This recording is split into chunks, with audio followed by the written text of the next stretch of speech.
Good morning. Good morning sir. आज हम लोग मोशन इन प्लेन पढ़ने वाले थे, दो डायरेक्शन में। आज तक हम जो मोशन पढ़ते आए सिंगल डायरेक्शन में, स्ट्रेट लाइन, 1D, ये सब पढ़ते आए। अब दो डायरेक्शन, जैसे किसी चीज को फेंक दिया तो ये ऊपर भी जाएगी और आगे भी जाएगी। ऐसे फेंका तो ऊपर भी जाएगी और आगे भी जाएगी। तो एक साथ दो डायरेक्शन में जा रहे हैं, एक साथ दो डायरेक्शन में। तो ये मोशन इन प्लेन हो गया। प्लेन एक्स एक्सिस और वाई एक्सिस दोनों के बीच। हाँ सर, आप क्या पढ़े थे पहले और क्या पढ़े थे? 1D एक ही डायरेक्शन में पार्टिकल जा रहे थे। एग्जाम्पल आप उसका दीजिए। उसका एग्जाम्पल गाड़ी चलाना सर, वो इम्पोर्टेंट क्वेश्चन है मेरा। सीधा लिए जाते हैं।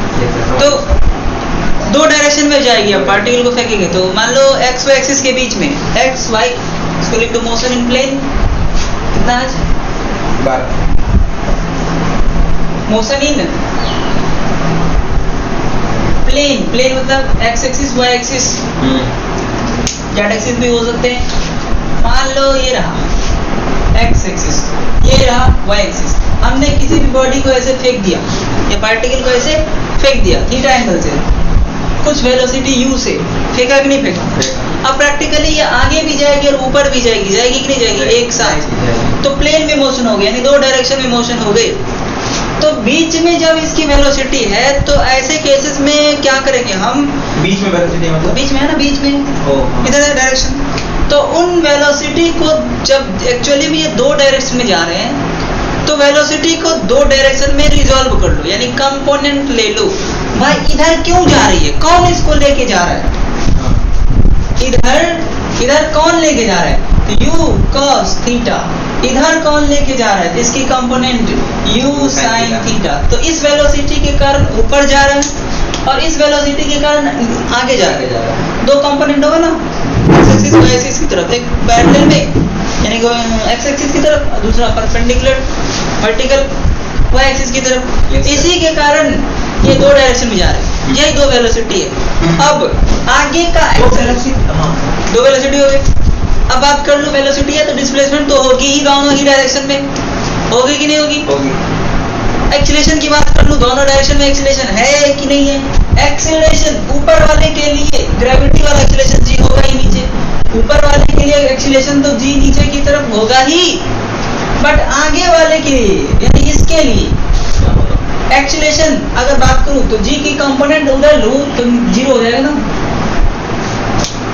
Zero acceleration. यानी कि यहाँ पे अगर इसके लिए बात करूं तो बराबर जी और इसके लिए बात करूं तो बराबर जीरो, क्योंकि ग्रेविटी तो नीचे होते ना, वाई एक्सिस के नीचे वर्टिकली डाउनवर्ड। लेकिन उसी जी का कंपोनेंट अगर एक्स एक्सिस की तरफ लूं तो जी cos 90, जी cos 90 इधर कंपोनेंट बनेगी ना, जी cos 90। हाँ। इसकी कंपोनेंट इधर की जी cos 90 जीरो, इधर कोई भी एक्सीलरेशन नहीं होगी। अरे हर केस में यहाँ हमेशा के लिए एक्स एक्सिस की तरफ कोई भी एक्सीलरेशन नहीं होगी। यानी कि यहाँ पे ये y लगा लो और ये x लगा लो, एक्स एक्सिस की तरफ एक्सीलरेशन नहीं होगी। मोशन इन प्लेन अगर होगा तो मतलब हर मोशन इन प्लेन में एक्स की तरफ नहीं होगी। अगर सीधा प्लेन है तो कर्व भी आएगा, कर्व भी पड़ेंगे, टेढ़ा कर देगा प्लेन को तो अलग बात होगी। अभी सीधा पड़ रहे हैं, मतलब क्या y इधर x ये पूरा सिस्टम ही टेढ़ा हो जाएगा। सर इन दोनों के बीच में 90 तो बनेगा। हाँ वो तो हमेशा होगा। तो y एक्सिस की तरफ g होगा, प्लस माइनस की डिसाइड वही तरीके से करेंगे जो पहले किए थे, और x एक्सिस की तरफ एक्सीलरेशन जीरो होगा। अब इसका मतलब है कि y एक्सिस की तरफ अगर एक्सीलरेशन, हाँ पहले जितना आप बताएं तो सब में g तो निगेटिव ही, हाँ तो अभी वही निगेटिव ही होगा। तो वही तो बोला कि पहले जो पढ़े थे g के बारे में वही चीज लगाना है। तो a मतलब एक्सीलरेशन x की तरफ तो जीरो है, तो बताओ वेलोसिटी x की तरफ बदलेगी कि नहीं बदलेगी? हाँ नहीं, कभी नहीं बदलेगी। x की तरफ वेलोसिटी हर जगह हम हमेशा u cos थीटा ही रहेगा, जितनी यहाँ पे उतनी हर जगह रहेगी। और y की तरफ तो एक्सीलरेशन है नीचे की तरफ, तो वेलोसिटी घटते रहेगा, क्योंकि एक्सीलरेशन तो नीचे की तरफ है, फोर्स तो नीचे की तरफ है, तो वेलोसिटी घटती रहेगी। तो ये मोशन इन प्लेन की डिटेल हो गई। मोशन इन प्लेन यही से प्रोजेक्टाइल मोशन शुरू हो जाती है, क्योंकि वो प्लेन ही तो है। उसकी शुरुआत प्लेन के नाम से कर सकते हैं। मोशन इन प्लेन का अच्छा खासा एग्जाम्पल कह सकते हैं कि वो प्रोजेक्टाइल मोशन है। ऐसे ही फेंके जाते हैं ना, उसको भी ऐसे फेंक दो, कोना आगे भी जाएगी ऊपर भी जाएगी। तो तो यहाँ पे दो मोशन में बदल दिया हमने, मोशन इन प्लेन को दो मोशन में बदल दिया कि नहीं बदल दिया? Motion along x axis, motion along x axis, तो x बराबर क्या होगा? uxt plus half A x T square, ut plus half A T square, होगी कि नहीं होगी? एक्सीलरेशन, एक मिनट रुक जाओ, एक्स एक्सिस की तरफ की मोशन या हॉरिजॉन्टल मोशन दोनों कह सकते हैं, अपनी अकल पे लगाया करना। हॉरिजॉन्टल मोशन कहूं या एक्स एक्सिस की तरफ वाली मोशन के लिए अगर इक्वेशन लिखूं तो x बराबर ut, u मतलब ux मतलब x की तरफ वाली u, t plus half A T square, ये तो जीरो होते ना, तो x बराबर क्या हो जाएगा? ux इंटू टी, होगी कि नहीं होगी? v स्क्वायर बराबर u स्क्वायर, यानी कि x वाला है ये v स्क्वायर और u स्क्वायर प्लस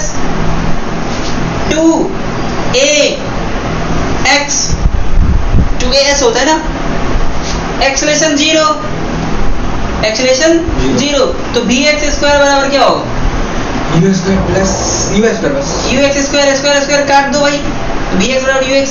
तो फाइनली प्रूफ हो रहा है कि भाई final velocity initial velocity change ही नहीं होगा, बराबर ही रहेगा, एक्सेलरेशन तो है नहीं। तीसरा कौन सा था? v बराबर u प्लस at, तो bx बराबर ux प्लस at, इससे भी वही निकलेगी कि bx बराबर ux, at तो जीरो क्योंकि ये जीरो है। तो फाइनली एक ही वो इक्वेशन मिला मुझे, ये सब तो सब लॉजिकली पता ही था कि हर जगह वेलोसिटी सेम ही होगी, वेलोसिटी नहीं सेम ही होगी जो शुरू में था, x बराबर uxt, एक ही इक्वेशन यहाँ से नया मिला। अब y की तरफ वाली बात करूं, मोशन अलोंग y एक्सिस या equation of motion along y axis, तो मोशन अलोंग y एक्सिस की तरफ वाली मोशन। अब देखो y हो गया ना डिस्प्लेसमेंट, तो y बराबर u/t minus half G T square, या a/t लिख लो, a जो हो जाए, a जो भी हो जाए, हालांकि माइनस होगी, माइनस जी, समझ आया? एक इक्वेशन ये हो गई। दूसरा v स्क्वायर यानी vy स्क्वायर बराबर uy स्क्वायर और प्लस माइनस तो अपनी कंडीशन के हिसाब से ना आ जाएगी, फॉर्मूले लिख रहा हूं अभी ना, plus b square u square plus 2as, तो y लूंगा, तो बोलो। तीसरा v बराबर u प्लस at, ay लिख दिया हूं, g होगा वो भी माइनस पे, समझ में आ रहा है? वही इक्वेशन को थोड़ा स्टाइल बदल दिया हूं, x की तरफ y की तरफ, सब में y लगा दिया हूं। इसमें ux क्या है भाई? यहाँ पे जो ux लिख रहा था वो है u cos थीटा, और uy जो लिख रहा था वो क्या है? u sin theta. बाकी x ay लिख ले, समझ में आया? ये छोटी सी ब्रीफ स्टडी है मोशन इन प्लेन की। अब इसके साथ ही मैं प्रोजेक्टाइल मोशन शुरू कर लूंगा। इसके बाद एक और चीज, जब हम किसी चीज को फेंकते हैं भाई, तो दोनों के लिए क्या चीज सेम है? दोनों के लिए क्या चीज सेम हो सकता है? कॉमन कौन सी चीज होगी?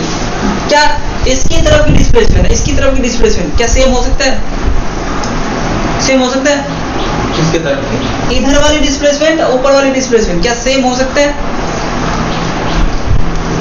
नहीं, कोई जरूरी नहीं कि सेम हो जाए, अब ऊपर भी उतना ही जाए जितना आगे जाए, कोई गारंटी है क्या? कोई गारंटी नहीं है। इधर की वेलोसिटी सेम हो, कोई गारंटी नहीं। एक्सीलरेशन इधर की सेम हो, बिल्कुल नहीं है। टाइम दोनों के लिए सेम होगा भाई, जितनी देर में ये यहाँ से यहाँ जा रहा है उतनी देर में ऊपर जा रहा है ना, टाइम सेम होगा, ये याद रखना है। टाइम फॉर बोथ, दोनों के लिए टाइम देखो, टाइम नहीं बदलो, टाइम में एक्स वाई लगाया हूँ क्या?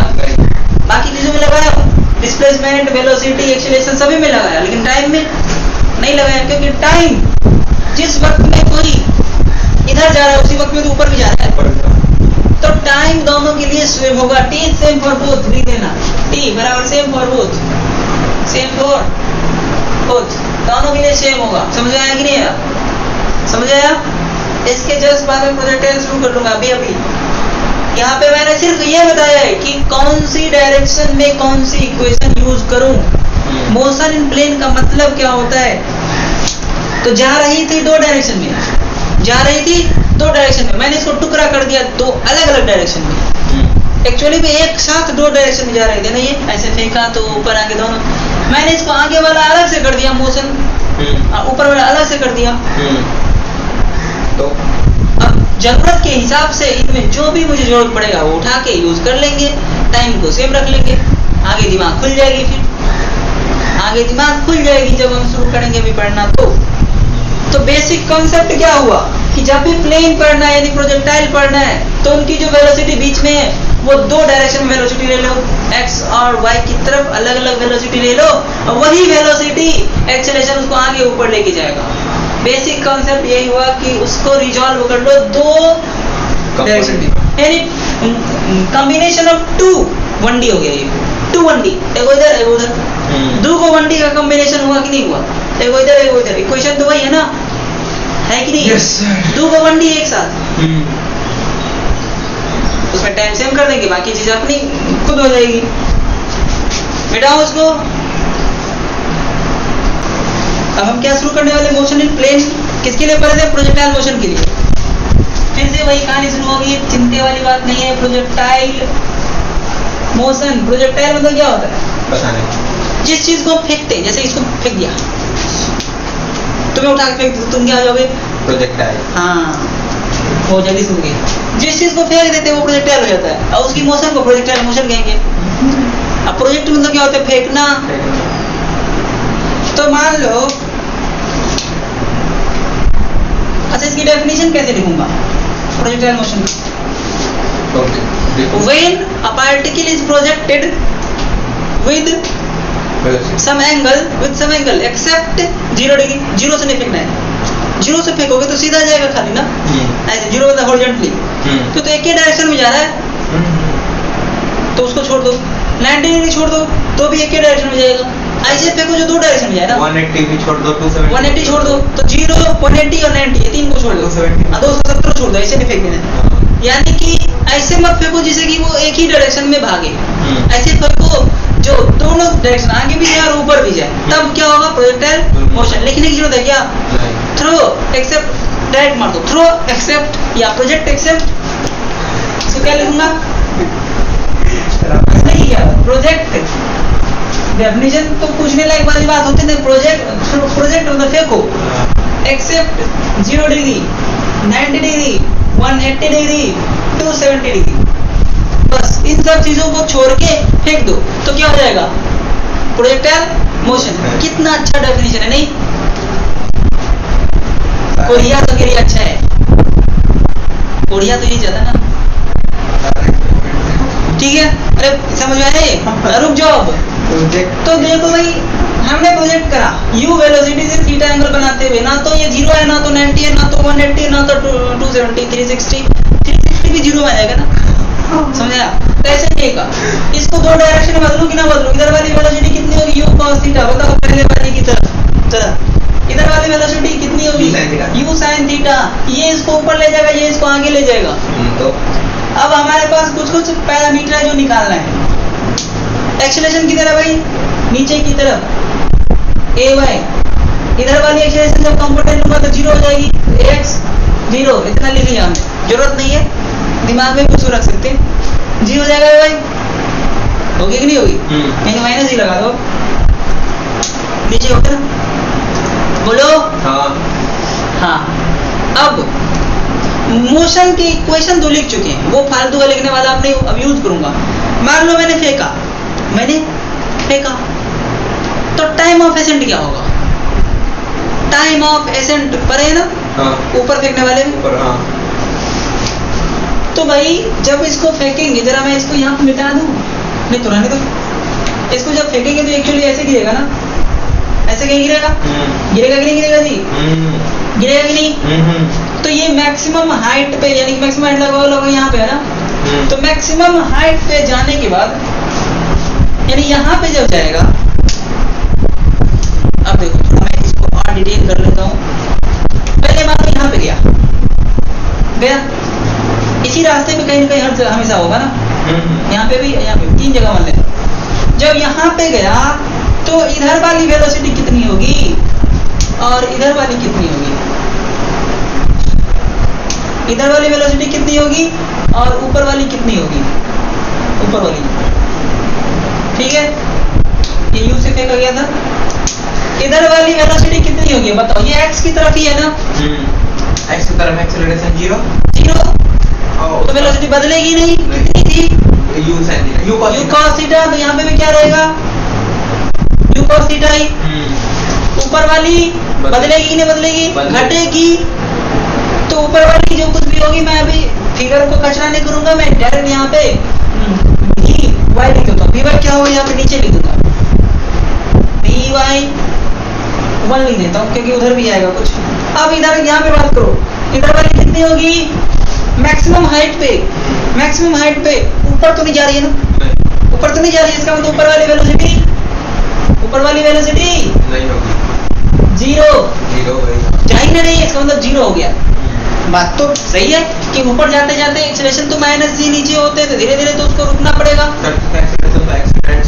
कंपोनेंट की तरफ भी नहीं होगा, नहीं है एक्सेलरेशन नहीं है, हाँ। क्या यहाँ पे ऊपर की तरफ एक्सेलरेशन नहीं है, क्या एक्सेलरेशन अभी भी है, अर्थ थोड़ा ना छोड़ देगा जी, हर क्षण लगाते रहेगा, वेलोसिटी बोल रहा हूँ 0 है, एक्सेलरेशन नहीं बोल रहा हूँ 0 है, वहां पे ऊपर नहीं जा रहे इसलिए तो नीचे की तरफ लुढ़क गया, नीचे की तरफ अब लुढ़क गया ना।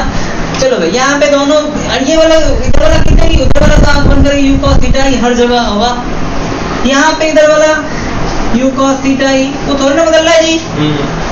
अब जब नीचे गिरने लगता है तो ऊपर वाली पलट के नीचे आ जाता है, क्योंकि जब ऊपर जा रहा था तो ऊपर लगेगा ना, ऊपर जा रहा था क्या ऊपर लगेगा, वेलोसिटी हाँ। यहाँ से यहाँ तक तो ऊपर जा रहा था, तो वी वाई ऊपर होगी ना, ये तो आगे ही होगा।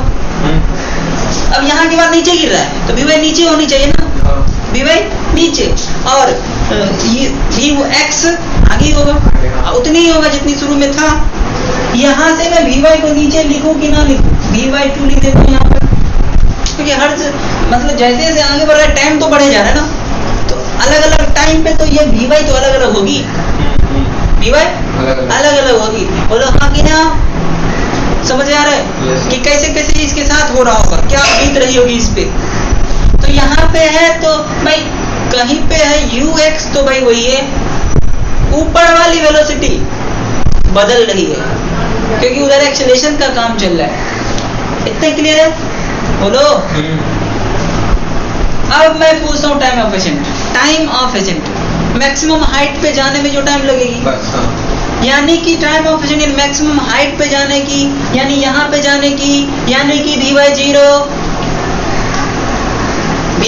0 नहीं तो ऊपर जाती रह जाएगी ना, वी वाई 0 करो ना, तो वी वाई टाइम, तो कौन सी फॉर्मूला यूज करो, v बराबर u minus G T, A by T कर लो, चलो कोई दिक्कत नहीं, plus A by T, originally तो ये था फॉर्मूला ना, वी वाई 0 भाई ऊपर की तरफ वेलोसिटी 0 करेंगे तब जो टाइम आएगी वही टाइम तो हमें टाइम ऑफ एसेंट होगा ना। तो मैं अभी इक्वेशन निकालूं टाइम ऑफ एसेंट के लिए, ठीक है।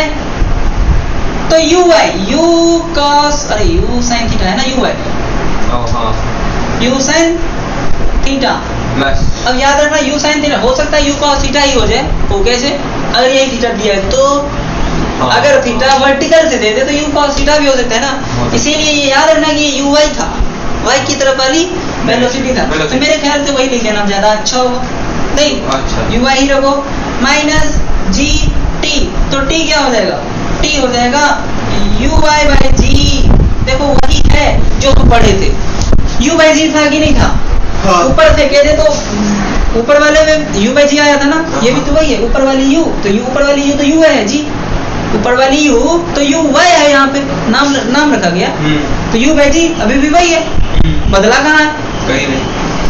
अब टोटल टाइम ऑफ फ्लाइट की बात करें, टोटल टाइम ऑफ फ्लाइट, तब क्या करूं, टोटल टाइम ऑफ फ्लाइट की बात करें तो क्या करूं, 2u बाई जी होगा, 2u बाई जी होना चाहिए, बट थोड़ा मैं प्रूफ करना चाहता हूं तो टोटल टाइम ऑफ फ्लाइट क्या होगा। तो जब मैं यहाँ से फेंका, जिस चीज को फेंका उस चीज को क्या कहेंगे, प्रोजेक्टाइल, और उसके मोशन को प्रोजेक्टाइल मोशन, और जहां से फेंका उसको क्या कहेंगे, पॉइंट ऑफ प्रोजेक्शन। ये क्या हो जाएगा फिर? Point of projection. Point of projection. इस जगह का नाम हो जाएगा फिर पॉइंट ऑफ, कचरा हो जाएगा, पॉइंट ऑफ प्रोजेक्शन है ये। ठीक, इतने क्लियर है? तो पॉइंट ऑफ प्रोजेक्शन की लेवल में, इसकी लेवल में हम मान लो हम यहाँ से फेंके, यहाँ से फेंके, पॉइंट ऑफ प्रोजेक्शन हमारा ये हो गया। तो यहाँ पे आने में जो भी टाइम लगा, अब मान लो मैं इसको ऐसे फेंकूंगा बॉल की तरह, तो इस लेवल में, जैसे कि इस लेवल से फेंका था ना, तो इस लेवल में गिरने में, यहाँ पे गिरा है ना इस लेवल में, तो इस लेवल में गिरने के बाद डिस्प्लेसमेंट कितनी होगी? Vertical displacement 0। बट जब मैं फेंकूं और इसी लेवल पे आके वो गिरेगा तो वर्टिकल डिस्प्लेसमेंट 0 ना। ये हॉरिजॉन्टल डिस्प्लेसमेंट कुछ है, बट वर्टिकल तो 0 है ना, हाइट तो नहीं है ना। जिस लेवल से फेंका उसी लेवल में आके गिरा दूं तो uy वाला इक्वेशन में, uy वाला यानी वर्टिकल इक्वेशन में हाइट तो 0 हो जाएगा ना, हाइट तो 0 है। तो अब दूसरे के लिए यहाँ की टोटल टाइम ऑफ फ्लाइट के लिए मैं इक्वेशन निकाल लेता हूँ। टोटल टाइम ऑफ फ्लाइट की डिस्टेंस का फाइंड करने से टाइम ऑफ डिस्टेंस का, रुको ना, वो नहीं उल्टा हो जाएगा, रुको। तो y बराबर u y t minus half g t h, ऐसे करो ना, a y तो माइनस g हो जाएगा ना, तो u y t, y तो 0 कर दूं क्योंकि वर्टिकल डिस्प्लेसमेंट कितने हो जाएंगे? वर्टिकली डिस्प्लेसमेंट तो 0 कर देना है ना, हाइट तो 0 क्या y, भले x की तरफ है, x की तरफ से मतलब नहीं हमें, या तो y 0 है ना, x कितना है पता ही नहीं है अभी, तो मैं पहले क्या कर लूंगा इसको, y 0, u y कितने हो जाएगा? u sin theta, u y ही रहने दे दो, क्या पता वो u cos थीटा भी हो जाए, इसीलिए लफड़ा हो जाएगा। u y t minus half g t square, तो इसको इधर ले लूं, हाफ जी टी स्क्वायर, देख लो ये 0 हो गए, t कॉमन आ रहा है ना। अगर यहाँ पे t का 2 वैल्यू होनी चाहिए, मैथमेटिक्स t का पावर 2 है तो 2 वैल्यू होनी चाहिए। अगर मैं काट देता तो एक ही वैल्यू आता, एक गायब, इसीलिए t common, u y minus half g, u y minus half g। हाँ क्या तुम देखते रहते हो, t नहीं होता क्या? देखो क्या होगा, पहला आंसर क्या होगा? पहला आंसर होगा t 0, यानी t 0 पे भी हाइट 0 होगी शुरुआत में। कहते हैं ना कि शुरू होने से पहले खत्म, वही वाली। ये t 0 पे ही, ये संभव है क्या? ये तो संभव नहीं है, ये हमारा आंसर नहीं है, हालांकि हो तो सकता है। डिस्प्लेसमेंट 0 शुरू में भी होते हैं ना, लेकिन ये संभव क्यों नहीं? पर टाइम आए नहीं तो फेंकने से पहले वाली बात करिए, फेंकने के जस्ट उसी टाइम कह दिया, तो ये तो पूछा नहीं जा रहा है। अब इसकी कर लो, ये भी तो होगा ना, 2 को फैक्टर है ना, तो इसको बारी बारी से 0 करते ना, तो u y minus half G T बराबर 0, तो यहाँ से t क्या आ जाएगा? 2u/g, लो वही आया ना। ये टोटल टाइम ऑफ फ्लाइट है, ये t से कंफ्यूज मत होना, अपना लिख लेना, ये टोटल टाइम ऑफ फ्लाइट है ये वाली, और वो टाइम ऑफ पेशेंट है। तो घुमा मतलब यहाँ से यहाँ जाने में u/g, अब पूरा हो गया 2u/g, तो आने में कितना लगा होगा? माइनस कर लेता हूँ, तो टाइम ऑफ डिसेंट कितनी हो जाएगी? टाइम ऑफ डिसेंट टीडी कह दूं? सर लेकिन तो आराम से माइनस करके निकालिए, अगर उसको भी पूरा प्रोसेस के साथ निकालते सर, मतलब जैसे प्रोसेस करते निकाल, प्रोसेस ये भी प्रोसेस ही है कि ये प्रोसेस नहीं है। तुम्हें क्या लगे, यहाँ से यहाँ, और जैसे जैसे जा रहा है उसी एक्सेलरेशन से आ रहा है ना, तो उसी हिसाब से टाइम होनी चाहिए। ये प्रूफ ही है, उसकी प्रूफ नहीं है, अगर पूछ देगा तो ऐसे ही निकालना पड़ेगा। समझ आ रहे? बोलो। Yes sir. तो ये टाइम ऑफ पेशेंट हो गया, टी ए कर देता हूँ इसको, time of descent T D, total time of flight T T, ठीक है? Yes sir.